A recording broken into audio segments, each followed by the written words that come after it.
ఒకసారి మీ ఫ్యామిలీ గురించి మాట్లాడదామండి. వాయిస్ వాయిస్ మీరు ఒక మాట చెప్పారు ఏంటంటే, నేనేదో అనుకోని పరిస్థితుల్లో పెళ్లి చేసుకోవాల్సి వచ్చింది అన్నట్టుగా. అంటే అది తల్లిదండ్రులకు కూడా ఇష్టం లేదు, బంధువులకు కూడా ఇష్టం లేదు అని. దాని అవును. మూలంగా మీరేంటి దూరంగా ఉన్నారా చాలా కాలం నుంచి బంధువులకి, లేదు లేదు ఫ్యామిలీకి? అదేం లేదు. అదేం లేదు.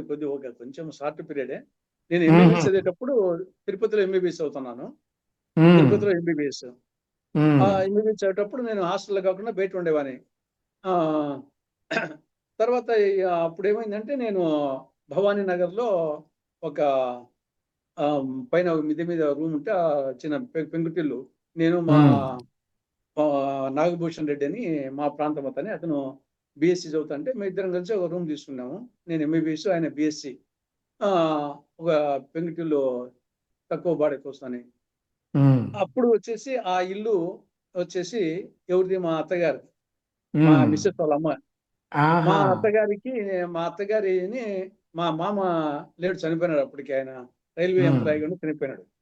మా అత్త వచ్చేసి ఆవిడ ఓల్డ్ ఏజ్. మేము అవ్వ అనేవాళ్ళం. ఆవిడ ఒకటే ఉండేదక్కడ. మా అత్తకు వచ్చేసి మా అత్తమామలకు కొడుకులు లేరు. నలుగురు కూతుళ్ళే. నలుగురు కూతుళ్ళైతే ఆవిడ ఒకటే ఉండేది. ఒక కూతురు తిరుపతిలో వేరే చోట ఉండేది. ఒక కూతురు మద్రాసులో, ఇద్దరు కూతుళ్ళు బెంగుళూరులో ఉండేవాళ్ళు. ఈవిడ ఒకటే ఉండేది. ఆవిడ ముసలావిడ. హుహు. ఆహ్, మేము భవానీ నగర్‌లో ఉండి అక్కడ హోటల్స్ లేవు. అందువల్ల మేము పూట కూలి వాళ్ళ ఇంట్లో పేయింగ్ గెస్ట్‌గా నేను మా రూమ్‌మేటు ఆవిడ ఇంట్లో పేయింగ్ గెస్ట్‌గా ఉండేవాళ్ళము. మేము అవ్వ అనేవాళ్ళము.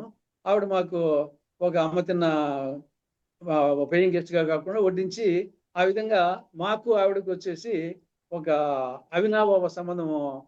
మేము హ్మ్. అవ్వ అనేవాళ్ళము. వాళ్ళ నాయన అనే ఆవిడ. ఆ విధంగా ఏర్పడింది. ఆవిడకు నలుగురు కూతుళ్ళే. ఈవిడ ఒకటే ఉండేది. ఆహ్, ఆ ఇల్లు వచ్చేసి మేమున్నటువంటి ఆ ఇల్లు లాస్ట్ మొమెంట్‌లో అది రిటైర్మెంట్ బెనిఫిట్స్‌తో రిటైర్మెంట్ వచ్చినప్పుడు కట్టారు ఆ డబ్బు. అప్పుడు డబ్బు చాలక ఒక 5,000 వేరే వాళ్ళ దగ్గర అప్పు తీసుకున్నారు. ఆ అప్పు తీసుకునే దానికి గాను ఆహ్, ఆ అప్పు 5,000కు వడ్డీ లేకుండా, వాళ్ళే రెంట్ లేకుండా 5,000 అప్పిచ్చినోళ్ళు ఆ పెద్ద ఇంట్లో చేరిపోయినారు. ఆ! ఈవిడ ఎనకాల వచ్చేసి ఒక పెంకుటిల్లు ఉంటే, ఆ పెంకుటిల్లులో ఈవిడుంది. పైన ఒక పెంకుటిల్లు ఉంటే పైన మేమున్నాము. ఆ మెయిన్ ఇల్లు వచ్చేసి ఆ అప్పిచ్చినోళ్ళు హ్మ్. వడ్డీ లేకుండా హుహు. ఆహ్, వాళ్ళు రెంట్ లేకుండా ఇల్లు ఈ టైప్‌లో అయిపోయినారనమాట. ఆ మొమెంట్‌లో ఆవిడకొచ్చేసి అంటే బీద కుటుంబం అనుకోవాలప్పుడు. ఆవిడ అవును. వచ్చేసి చాలా బీద కుటుంబము. మేము ఇచ్చే డబ్బు ఆవిడకు అవసరము, మాకు కన్నబిడ్డలకు పెట్టినట్టు పెట్టేది కాబట్టి ఆ బంధం ఉండేది. ఆ మొమెంట్‌లో ముగ్గురు కూతుర్లకు పెళ్లయిపోయింది. నా మిసెస్ వచ్చేసి లాస్ట్ కూతురు. హ్మ్. ఆహ్, ఈవిడ బెంగుళూరులో ఉన్నది. వాళ్ళ మూడో అక్క దగ్గర బెంగుళూరులో ఆడ చెల్పాకి ఇంకి కంపెనీ అని చెప్పేసి, ఆ ఇంకి కంపెనీలో జాబ్ చేస్తూ నెలకు అంతో ఇంతో వాళ్ళ అమ్మకు పంపించేది. ఒక రూ. హ్మ్. 50, 100 పంపించేది. మేము ఇచ్చేది. ఆ విధంగా ఇక్కడ ఈ ఇల్లు వచ్చేసి కోర్ట్‌లో నడుస్తా ఉంది. 5,000కి వచ్చేసి మొత్తం ఆ ఇంటినే కొట్టేయాలని ఆహ్, ఇ ఇచ్చినోళ్ళు అది కేసు నడుస్తుంది. ఆ లాయర్‌కు డబ్బులియ్యలేక, ఫీజులియ్యలేక అవస్థ పడతా ఉంది ముసలావిడ. ఆ హ్మ్. ఇబ్బందులను చెప్పేది, నాన్న ఇవి వచ్చేసి మా కొడుకులు లేందాన మీలాంటి కొడుకులుంటే మాకు ఇబ్బంది లేకుండా అయిపోయేది. అందరు కూతుర్లు అయిపోయి, మా భర్త ఏమో చనిపోయా. ఈ ఇల్లు వచ్చేసి ఇది కూడా పోయేట్టుగా ఉంది అని ఎప్పుడన్నా మాకు చెప్పేది. అది మాకు వచ్చేసి బాధాకరంగా అనిపించేది. ఈ నేపథ్యం హ్మ్. జరుగుతా ఉన్నప్పుడు హుహు. ఆవిడంటే ఒక విధమైనటువంటి గౌరవము హ్మ్. ఆహ్, ఉండేటివి. నేను ఎంబీబీఎస్ చివరి రోజుల్లో మా ఎంబీబీఎస్ ఫైనల్ ఇయర్ ఎంబీబీఎస్ అంటే చాలా తీవ్రంగా ఉంటుంది. చదవడం వచ్చేసి మెడిసిను, సర్జరీ, గైనకాలజీ ఆబ్స్టెటిక్స్ చాలా ఎంబీబీఎస్ సబ్జెక్ట్‌లో పాస్ కావాలంటే ఆ రోజుల్లో వచ్చేసి అవును. అంత ఈజీ కాదు. చాలా టఫ్‌గా ఉండేది. కాబట్టి చాలా సీరియస్‌గా చదువుతా ఉన్నాం మధ్యాహ్నం పూట పైన మిద్దె మీద. అప్పుడు ఈవిడ మా అవ్వ పైకొచ్చింది. వచ్చేసి అంతకుముందు ఒక వారం కిందటనే మా మిసెస్ బెంగుళూరు నుండి ఇక్కడికొచ్చింది. ఆడ హ్మ్. జాబ్ రిజైన్ చేసేసి ఇంటికొచ్చింది. ఇంటికొచ్చిన తర్వాత ఇప్పుడు మా అత్త, ఆవిడ ఇద్దరు ఉన్నారు. నేను అప్పటికి మా మిసెస్‌ని ఇంగా చూడలేదు. ఫోటోలో చూసాను గానీ మనిషిని చూడలే. హ్మ్. ఈవిడ మధ్యాహ్నం పూట ఇంటికొచ్చేసి పైనకొచ్చేసి నేను తీవ్రంగా చదువుకుంటా ఉన్నాను. ఆ మొమెంట్‌లో ఏమో అంటే ఏదో ఆవిడ పాపం బాధాకరంగా ఈవిడకి ఎట్టా పెళ్లి చేయాలనో నాకు అర్థం కాలేదు నాయన. మా భర్త లేడు. వాళ్ళ ముగ్గురు ఉన్నప్పుడేమో పెళ్ళిళ్ళు జరిగిపోయినాయి. ఆయన ఉన్నప్పుడే చూసామా ఈ ఇల్లు చూసామా, ఈ ఇల్లు వచ్చేసి తాకట్లో ఉంది, ఇదేమైపోతుందో, ఆ నాకు ఇంక వేరే గత్యంతరం లేదు. మీరు ఇచ్చే డబ్బుతో వచ్చేసి ఏదో విధంగా గడుపుకుంటున్నాను. ఇన్నాళ్ళు ఆ అమ్మాయి పంపించేది, ఇప్పుడు ఆ అమ్మాయి కూడా వచ్చింది, ఎట తాగలను, ఎట పెళ్లి చేయాలను అని చెప్పేసి బాధాకరంగా మాట్లాడింది. ఉమ్. మాట్లాడితే అప్పుడు నేను ఆవిడ కళ్ళల్లో కొంచెం నీళ్లు చూశాను. చూసి ఆ ఎమోషనల్ ఏజ్ కదా, వదులుకు మెడిసిన్ ప్రిపేర్ అవుతున్నా.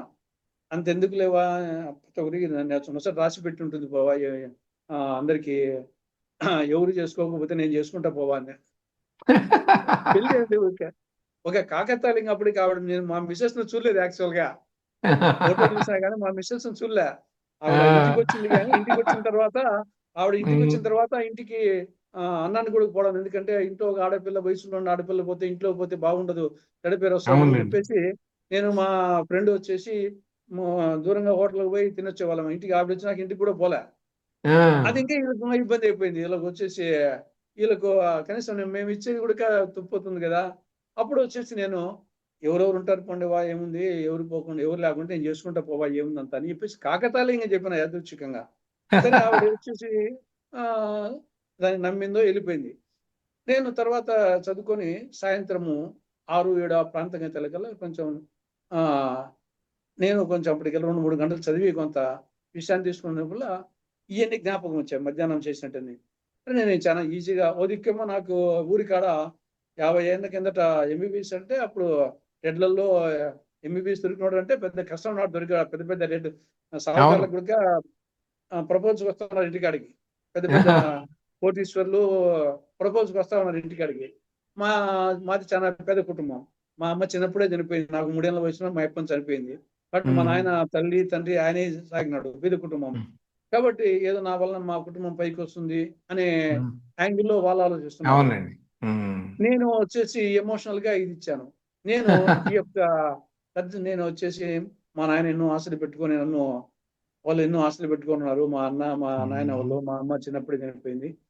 చూస్తే ఆ విధంగా, ఈడ చూస్తే ఈ విధంగా వచ్చేసి ఈవిడ ఒక కన్నతల్లిగా అన్నం పెట్టిన ఆవిడ వచ్చేసి కళ్ళ నీళ్ళు పెట్టుకుంటే ఈ మాట ఇచ్చానని చెప్పేసి, ఇది మాట తప్పడము అనేది చిన్నప్పుడు ఉంటే నాకు అది సెంటిమెంట్. మాట వీలైనంత వరకు మాట తప్పకూడదు. సత్య హరిశ్చంద్రుడు ఒక మాట కోసము రాజ్యాన్ని వదులుకున్నాడు, పెళ్ళాన్ని వదులుకున్నాడు, కొడుకుని వదులుకున్నాడు. ఒక మాట కోసమే కదా ఈనాటికి అనుకుంటున్నాము. చక్రవర్తులు అనేక మంది, ఆయన చక్రవర్తి అని అనుకోవడం లేదు, మాట సత్య హరిశ్చంద్రుడు కూడా అనుకుంటున్నాం అనేది నా చిన్నప్పుడు. అంటే అది ఒక సత్య హరిశ్చంద్రుని అనేది నాకు నిరంతరం ఒక చోదక శక్తి. అది ఎందుకో ఉమ్. ఒక్కొక్కరికి ఒకటి ఉంటాయి, నాకు అది ఒకటి. కాబట్టి మాట తప్పకూడదు అనేది, ఇక్కడ మాట తప్పకూడదు. అక్కడ వచ్చేసి వాళ్ళ పరిస్థితి, ఈ తర్జన భర్జన పడతా చివరికి వచ్చేసి నేను సాయంత్రం వచ్చేసి నేను చాలా ఈజీగా మాట ఇచ్చానే, నేను మరి మాట మీద నిలబడతానా నిలబడినా నేను ఇంకో కోణంలో ఆలోచించాను. ఆవిడంటే ముసలావిడ, కూతురు పెళ్లి కానీ ఆలోచించాలి. కూతురు ఆ కోణంలో ఆలోచించాల్సిన అవసరం ఏముంది? ఆవిడ వచ్చేసి బెంగళూరులో ఉన్న ఆవిడ, వయసావిడ. ఆవిడ ఏమైనా ప్రేమించిందేమో, ఏమన్నా చేసుకుందేమో. కాబట్టి ముసలావిడ ఆ కాబట్టి ఆ అమ్మాయిని గురించి ఒకసారి ఆవిడ ఆలోచన ఎట్లుందో అడుగుదామని చెప్పేసి నేను సాయంత్రం 7 గంటలకు కింద వాళ్ళు ఉంటే ఆడిపోయాను. అప్పుడు మా అత్త లేదు. ఈవిడ ఒకటి, అప్పుడు మా భార్యని ఫస్ట్ టైం చూసింది అప్పుడే అనమాట. అంతవరకు చూడలే. అప్పుడు వచ్చి చెప్పాను, ఈ విధంగా అండి మీ అమ్మ పైకి వచ్చినది, ఈ విధంగా జరిగిన సంభాషణ జరిగింది. ఆవిడ వరకు వచ్చేసి ఆ యొక్క అభిప్రాయం చెప్పాను. మీ అభిప్రాయం కూడా చెప్పండి. మీరు ఎవరన్నా బెంగళూరులో ప్రేమించిన ఆయన ఏమన్నా చెప్పండి. నేను వచ్చేసి ఉమ్. నేను డాక్టర్గా నాకు అంతో ఇంతో కట్నం ఇస్తారు మా పెద్దలు. ఆ డబ్బులో కొంత మీకు ఇచ్చి మీ పెళ్లి చేస్తాను, మీకేం ఇబ్బంది ఉండదు. అంటే నేను ఈ కోణంలో ఏదో తప్పించుకోవాలని కాదు, తప్పించుకోవాలని కోణం కాదు. మీరు ఆవిడ కోణంలో ఆలోచించి అది ఒకటి చెప్పండి ఉమ్. అంటే, ఆవిడ అదేం లేదండి, మా అమ్మ ఏం చెప్తే నేను మా అమ్మ ప్రకారమే పోతానని చెప్పింది. అప్పుడు ఉమ్. ఇంకా నేను మాట తప్పకూడదు అని చెప్పేసి, ఇంకా నేను మనసులో మాట తప్పుతానేమని చెప్పేసి ఓ దిక్కు మా నాయన కుటుంబాన్ని ఆలోచించినప్పుడు తప్పుతానని చెప్పేసి భయం వేస్తుంది.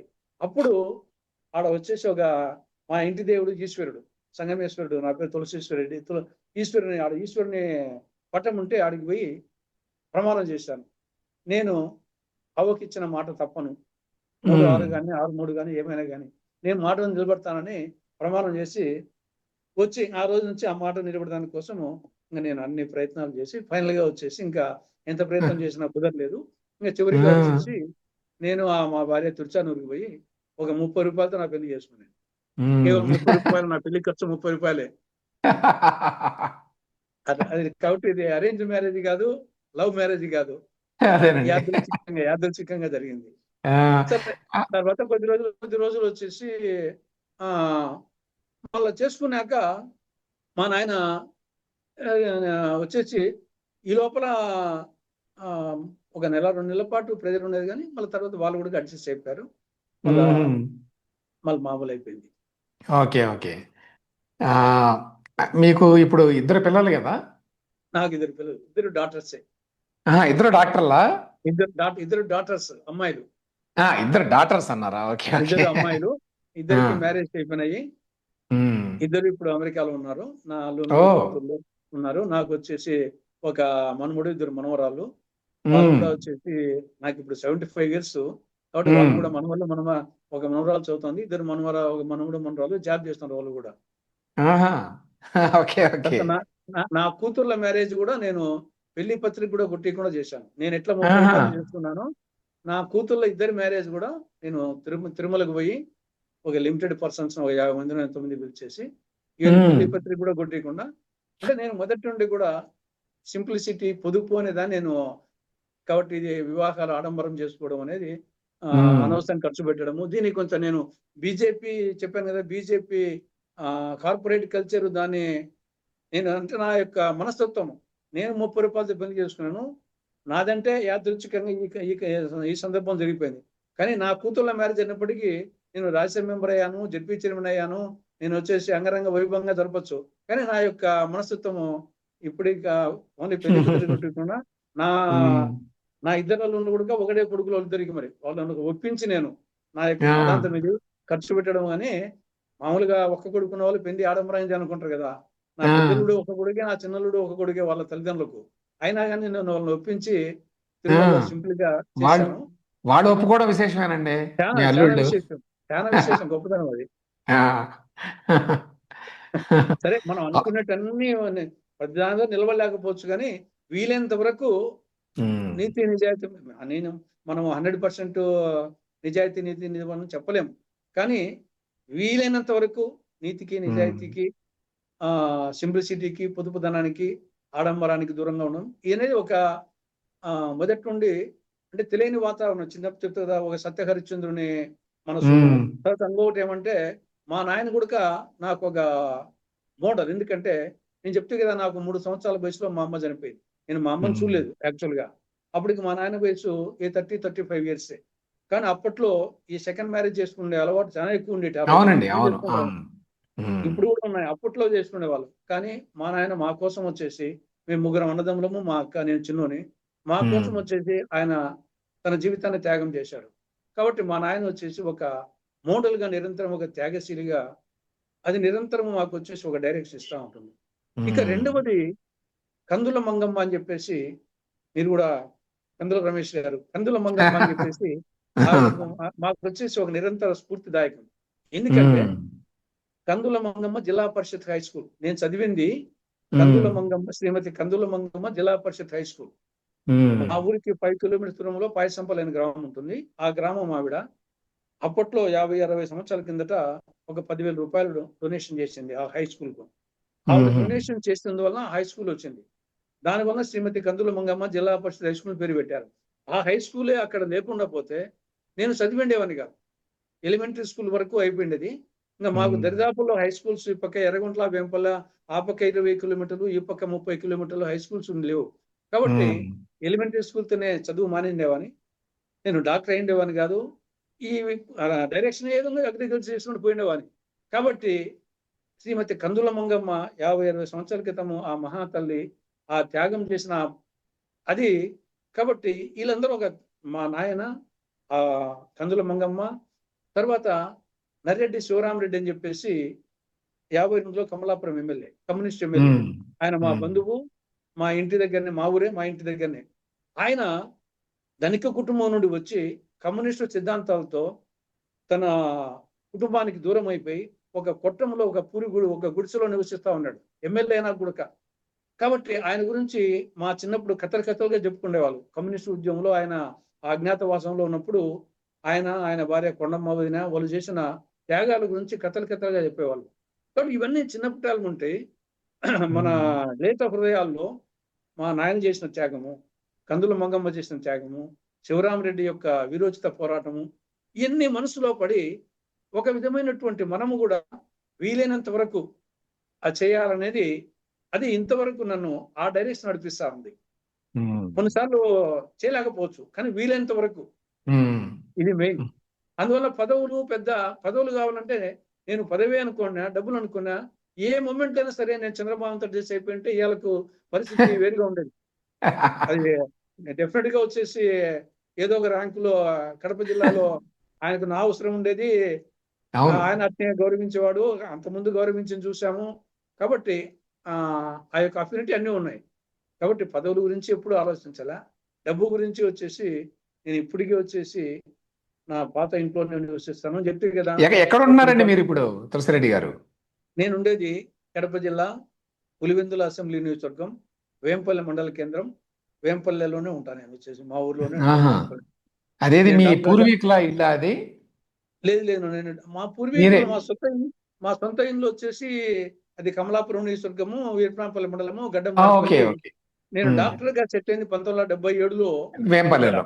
ఉమ్, 77 నుంచి ఇది వచ్చేసి ఒక పాత ఇల్లు ఉంటే ఆ పాత ఇంటిని కొని కొంచెం రీమోడలింగ్ చేసుకొని అక్కడే ఉన్నారు. దాంట్లో ఉన్నాను. అక్కడే ఉంటున్నాను. ఇప్పుడు మీరు డబ్బులు ఏమైనా సంపాదించారా లేదా? నేను నాకు పెన్షన్, నాకు ఇప్పుడు ఎంపీగా వచ్చేసి రాష్ట్ర ఎంపీగా ఆ. 33,500 వస్తుంది. 33,500 పెన్షన్ వస్తుంది. నేను వీలైనంత వరకు ఆ పెన్షన్ తర్వాత నేను డాక్టర్గా ఉన్నప్పుడు కొంత ఫిక్స్డ్ డిపాజిట్ చేశాను. ఆ ఉమ్, ఫిక్స్డ్ డిపాజిట్ చేసిన దాని మీద మనము వడ్డీలు వస్తుంటాయి కదా. కాబట్టి ఆహా. నాకు నా పెన్షన్ జీవితము అది, దాంతో వచ్చేసి నా యొక్క జీవనం గడిపిస్తాను. కానీ నాకు వచ్చేసి నా అమ్మాయిలకు మాత్రము వాళ్ళకు పెళ్ళిళ్ళప్పుడు వాళ్ళ ఖర్చు వచ్చేసి పెళ్లి పత్రిక లేకుండా సింపుల్ గా చేశాను. కానీ వాళ్ళకి అప్పుడు నాకు ఎంపీగా ఉన్నప్పుడు యూసఫ్ గూడలో ఒక స్థలం ఇచ్చినారు. ఉమ్, అవును. ఒక స్థలం, ఆ స్థలం డిస్పోజ్ చేసి వాళ్ళిద్దరి పెళ్లిళ్ళు చేశాను, ఆహా. కూతుర్లు పెళ్లిళ్ళు చేశాను. కాబట్టి వాళ్ళు హ్యాపీగా వాళ్ళు ఊహించే వాళ్ళు ఉన్నారు. నా వరకు వచ్చేసి సింపుల్ లైఫ్ కాబట్టి, మా మిస్సెస్ సింపుల్ లైఫ్ కాబట్టి మాకు వచ్చేసి ఆ 33,500 ఆ యొక్క ఫిక్స్డ్ డిపాజిట్ మీద వచ్చిన వడ్డీ మేము ఆ. సింపుల్ జీవితాన్ని గడిపేదానికి. అందుకోసం నేను ఎప్పుడు కంటెస్ట్ చేయలేదు. నేను కంటెస్ట్ చేయాలంటే కోట్లు కావాలి. కోట్లు కావాలంటే అవినీతికి ఓ. జనం సంపాదించవచ్చు, రాజ్యం సంపాదించు, ఏ ఏదైనా సంపాదించు. కానీ ఆ అవినీతి సొమ్ము కోసం అని చెప్పేసి ఆ ఉమ్. డబ్బు కంటెస్ట్ చేయాలంటే డబ్బు కావాలా, డబ్బు కావాలంటే అవినీతి చేయాలా. కాబట్టి కంటెస్ట్ చేయడము వద్దు, ఆ డబ్బు వద్దు. మనము పార్టీ పరంగా ఆ నాకు ఈ పార్టీ పరంగా నేను హ్యాపీగా ఉన్నా. నేను ఉమ్, మోర్చకొండ విశ్వేశ్వరయ్య గారు చెప్తారు, ఉమ్, నువ్వు ఏ పని చేసినా ఆ పని సంతృప్తికరంగా చేయి. నువ్వు రైల్వే స్టేషన్ లో ప్లాట్ఫారం వచ్చే పనే కావచ్చు, ఆ రైల్వే ప్లాట్ఫామ్ ను పరిశుభ్రంగా ఉంచు, అదే నీకు పేరు తెచ్చుంది అని మోర్చకొండ విశ్వేశ్వరయ్య గారు చెప్పినట్టుగా మనం ఏ పని చేసినా, ఒక విద్యార్థిగా ఉంటే ఒక మెరిట్ విద్యార్థిగా, ఒక డాక్టర్గా ఉంటే ఒక మంచి డాక్టర్గా, ఒక నేను 20 పాయింట్ ప్రోగ్రామ్ చైర్మన్ గా ఉమ్, నేను 3 ఇయర్స్ ఆల్ ఇండియా ఫస్ట్ తెప్పించాను. నేను 20 పాయింట్ ప్రోగ్రామ్ లో జాతీయ స్థాయిలో రాష్ట్రాలకు ర్యాంకులు ఇస్తారు. అంతకుముందు ఈ గుజరాత్, హిమాచల్ ప్రదేశ్ కొట్టుకొని పోయి ర్యాంకులు. నేను అయిన ఉమ్, తర్వాత 3 సంవత్సరాలు ఆంధ్రప్రదేశ్ ఫస్ట్ జాతీయ స్థాయిలో. కాబట్టి ఉమ్, నేను రాజ్యసభ మెంబర్గా 36 ఏళ్ల వయసులో పోయాను. జిల్లా పరిషత్ చైర్మన్ గా ఒక ముద్ర వేశాను. ఇప్పటికీ త్రిసూత్ర కార్యక్రమం. జిల్లా ఉమ్, పరిషత్ చైర్మన్ అప్పుడు 1 డ్రింకింగ్ వాటర్, 2 రోడ్స్, 3 వచ్చేసి స్కూల్స్. ఆ త్రిసూత్ర కార్యక్రమంతో జిల్లా పరిషత్ చైర్మన్ గా చేసేవాడిని. 20 ఉమ్, సూత్రాల కార్యక్రమంతో ఆ విధంగా ఆల్ ఇండియా 3 ఏళ్ళు పనిచేశాను.